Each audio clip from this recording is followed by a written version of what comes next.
human rights lawyer, Francis Xavier Sosu. Good evening to you, Honorable. Thank you very much for joining us on 505 tonight. Good evening. Let me pick your immediate reaction when you heard the Chief Justice read out that judgment. Well, as I said initially, as initial review or initial view is that, I mean, the Supreme Court indeed is clothed with the jurisdiction to interpret the Constitution.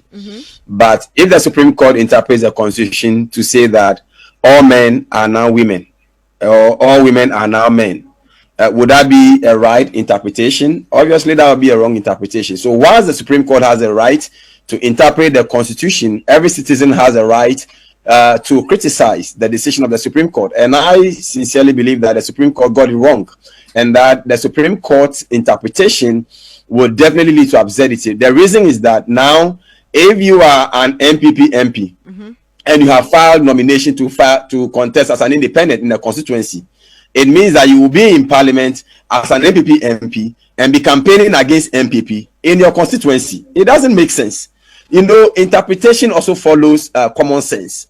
And what I think that the interpretation that I've been giving clearly that it lends itself to absurdities. And look, if you read Aaron Barak, you read our old man Ezi, who taught us interpretation in law school, and they will tell you clearly that every interpretation that leads to absurdity would never be what has been intended by the framers of the Constitution. So clearly, what the Supreme Court has given, the interpretation they've given, honestly does not accord to the purpose for which Article 97 was given by the 1992 Constitution framers.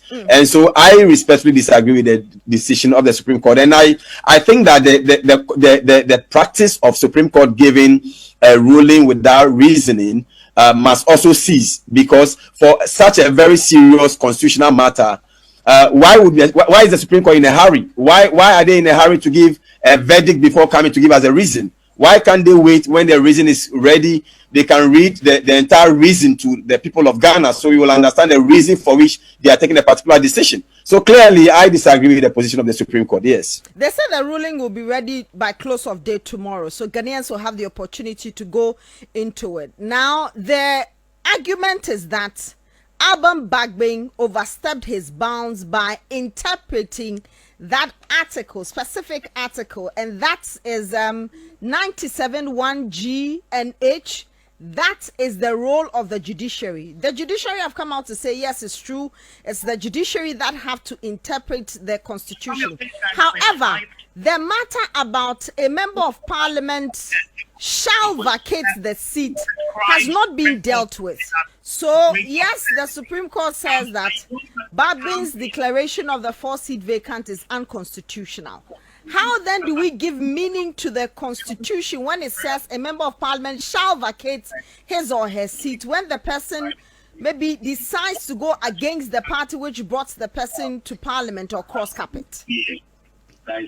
Well, I think that, like I said, the Supreme Court, in my view, respectful view, got it all wrong, because, I mean, in a daily basis, we apply Constitution. Application of the Constitution is not interpretation of the Constitution. Okay. The application of the Constitution, when the Constitution is very clear that somebody shall vacate the seat, it doesn't require any interpretation at all. That's my respectful view. So clearly, what is happening is much ado about nothing. It's just pure politics. It's MPP politics. It's executives doing politics. And so you know what? We would be in Parliament. Supreme Court has a power to interpret. They've done interpretation. Parliament runs with standing orders. Thankfully, our standing orders have not changed. But the standing orders is subject to the Constitution of the land. That is correct. But the standing orders were not the subject of litigation in court. So it wasn't the standing orders that were being interpreted by Supreme Court.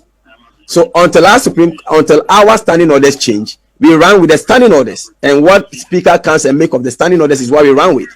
So clearly, that is what is going to be play out. That absurdity will be seen in Parliament once Parliament resumes. In other words, members of the NDC side will still go ahead with your plans to ensure that you are still majority based on what you just said about the standing orders?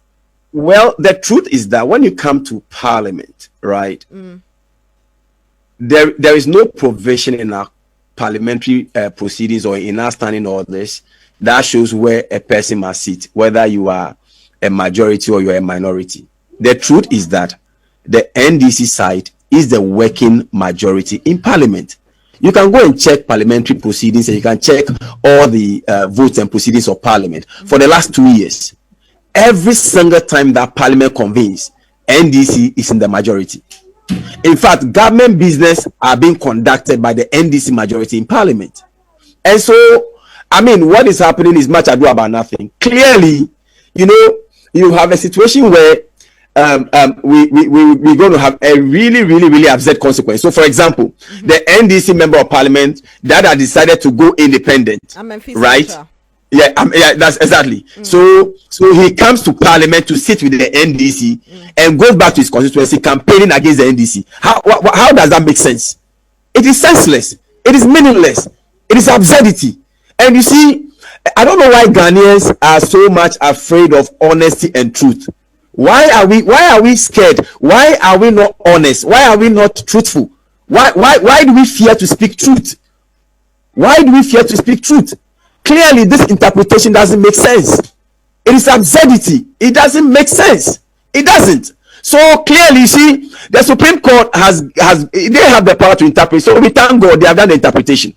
But on the floor of Parliament, the standing orders of Parliament will work.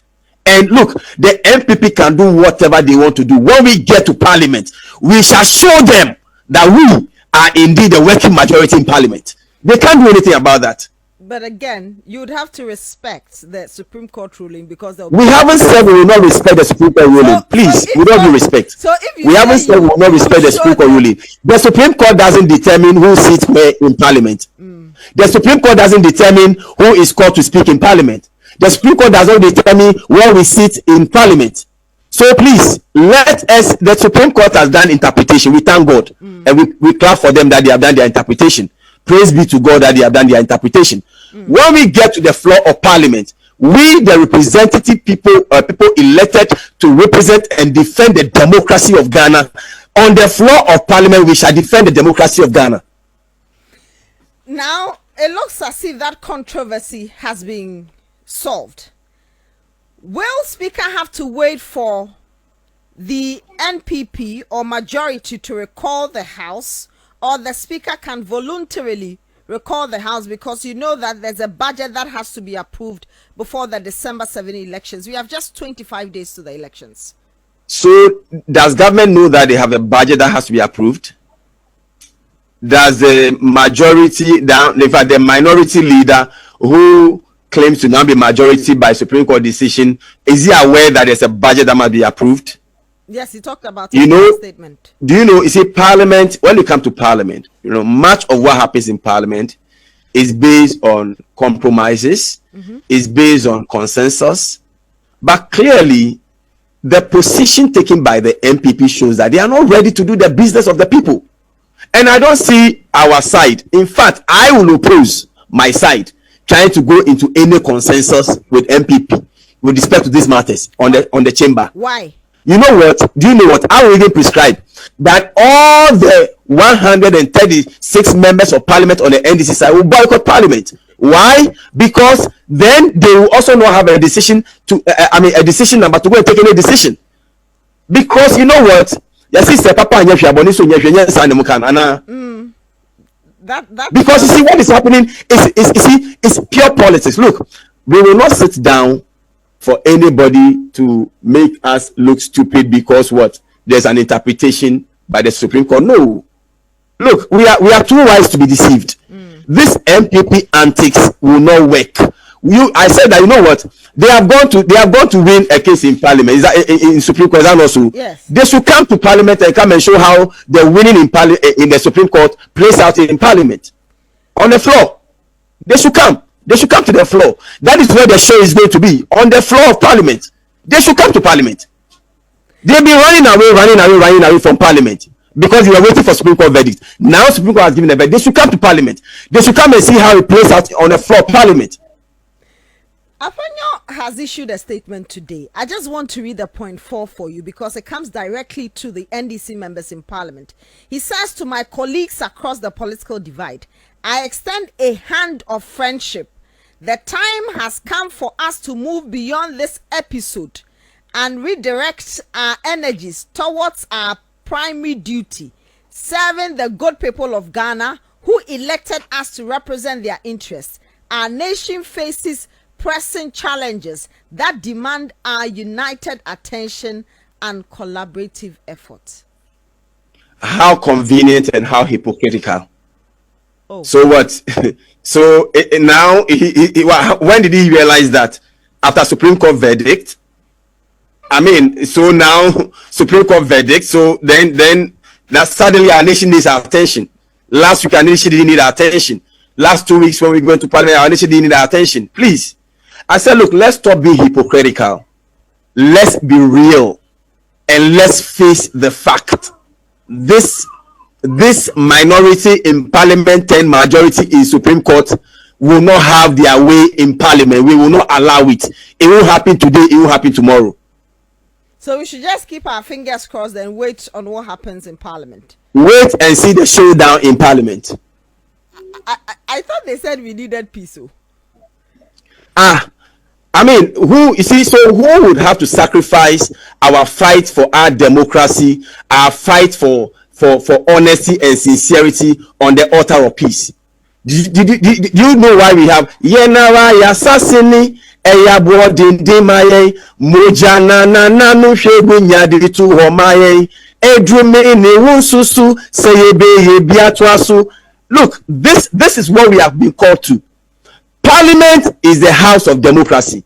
If we cannot defend the democracy of Ghana in Parliament, then we don't have a democracy. Supreme Court is not a democracy. The executive is not democracy. The representation of our democracy is Parliament. If we allow any institution to undermine Parliament and the work of Parliament and the work that the Speaker of Parliament is supposed to do, then we don't have a democracy. And I can tell you on authority that whatever the NDC side will do to uphold the sanctity of our democracy, the integrity of our democracy on the floor of Parliament, so shall it be. So we shall do. Honorable, very grateful that you joined us. That's Member of Parliament for Medina, a human rights lawyer, Francis Xavier Sasu. He says that the real showdown will be when Parliament comes back from that recess. Listen to some